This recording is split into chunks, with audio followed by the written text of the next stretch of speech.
हरे Krishna Bhagavad Gita chapter 4 श्लोक 1 श्री भगवानुवाच इमं विवस्वते योगं प्रोक्तवान् अहम् अव्ययम् विवस्वान् मनवे प्रह मनुर इक्ष्वक्वे ब्रवीता।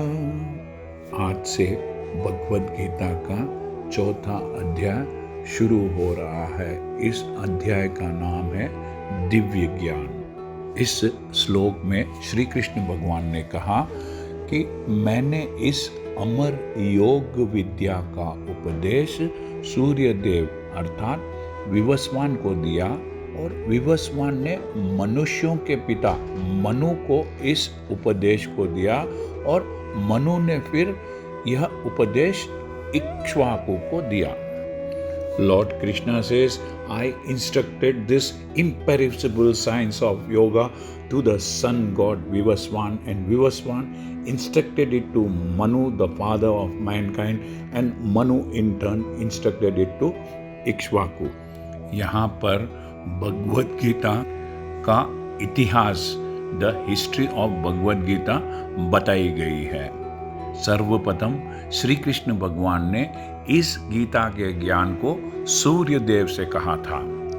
सभी राजाओं को और शासन अधिकारियों को भगवद गीता की विद्या को समझना चाहिए, जिससे वे नागरिकों के अर्थात अपनी प्रजा पर अच्छी तरह से शासन कर सके और उन्हें काम रूपी भव बंधन से बचा सके।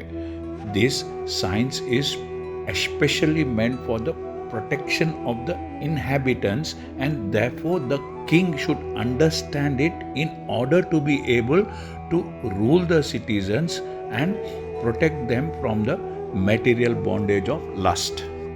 इस मनवंतर में सूर्य देव विवस्वान कहलाता है, यानी सूर्य का राजा, जो सौरमंडल के अंतर्गत समस्त ग्रहों लोकों का उद्गम है।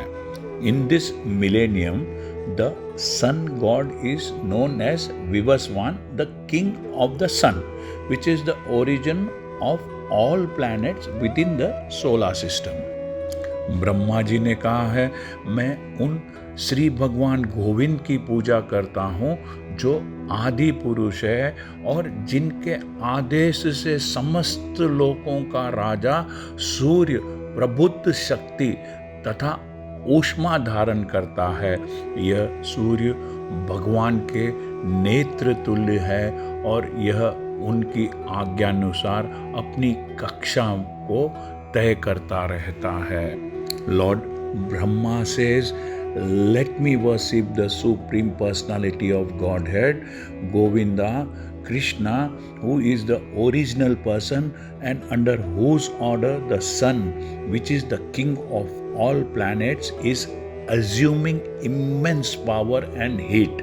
The sun represents the eye of the Lord and rotates in its orbit in obedience to his orders. सूर्य सभी लोकों का राजा है तथा सूर्य देव विवस्वान सूर्य ग्रह पर शासन करता है, जो ऊष्मा तथा प्रकाश हीट एंड लाइट प्रदान करके अन्य समस्त लोगों को अपने नियंत्रण में रखता है, अपने कंट्रोल में रखता है। सूर्य कृष्ण के आदेश पर घूमता है और भगवान कृष्ण ने विवस्वान को भगवद गीता की विद्या समझाने के लिए अपना पहला शिष्य चुना।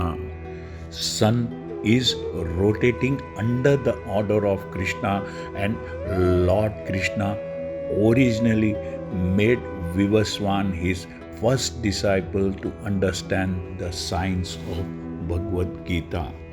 अथा भगवद गीता किसी मामूली सांसारिक विद्यार्थी के लिए कोई काल्पनिक ग्रंथ नहीं, बल्कि ज्ञान का मानक ग्रंथ है जो अनंत काल से चला आ रहा है। Bhagavad Gita is not therefore a speculative treatise for the insignificant scholar but is a standard book of knowledge coming down from time immemorial.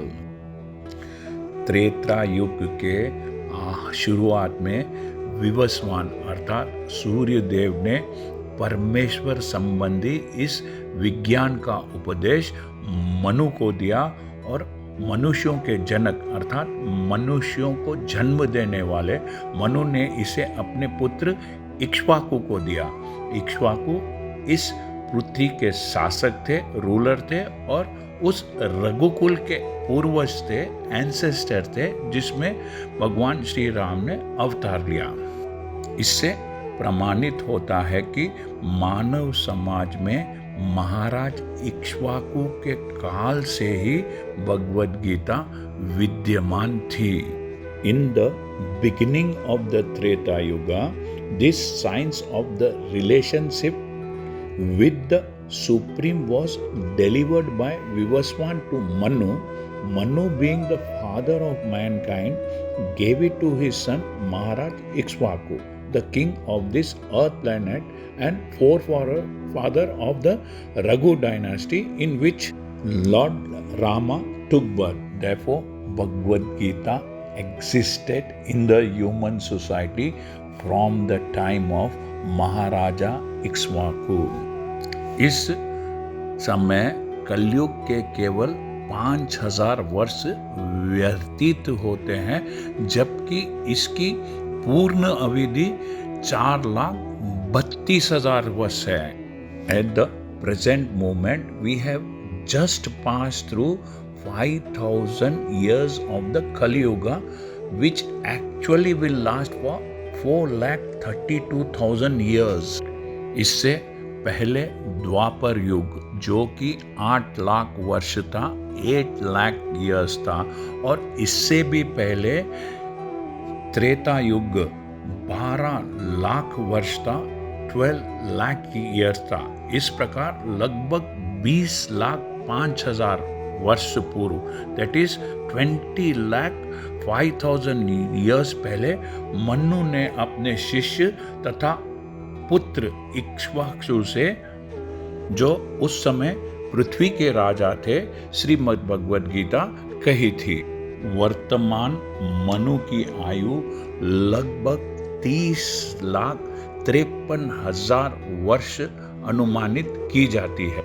Hence, some 20,05,000 years ago, Manu spoke the Bhagavad Gita to his disciple and son Maharaj Ikshvaku, the king of this planet Earth, and now the age of the current Manu is calculated to last some about 30,53,000 years, of which 12,04,000 have passed. अर्थात भगवद गीता मानव समाज में 20 लाख वर्षों से विद्यमान है। It is thus estimated that Bhagavad Gita is present in human society since 20 lakh years. इसे श्री कृष्ण भगवान ने लगभग 5,000 वर्ष पहले अर्जुन से पुनः कहा। Bhagavad Gita was re-spoken by the Lord again to Arjuna about 5,000 years ago. अथा भगवद गीता को गुरु परंपरा से यथा रूप में ग्रहण करना चाहिए। यहाँ पर यह वर्णन हुआ है कि भगवान ने इसे सूर्यदेव से कहा, सूर्यदेव ने अपने पुत्र मनु से और मनु ने अपने पुत्र इक्ष्वाकु से कहा। अर्थात आज के इस श्लोक में आपको भगवद गीता का इतिहास, Bhagavad Gita, the history of Bhagavad Gita बताई गई है। आप इन ईयर्स को, इन वर्षों को ध्यानपूर्वक समझिए और यह समझिए कि भगवद गीता कई युगों से, कई सदियों से चली आ रही है। हरे कृष्णा। यदि आपको यह चैनल पसंद आया है तो सब्सक्राइब दबाकर सब्सक्राइब कीजिए और इस चैनल को लाइक कीजिए। Thank you. हरे कृष्णा।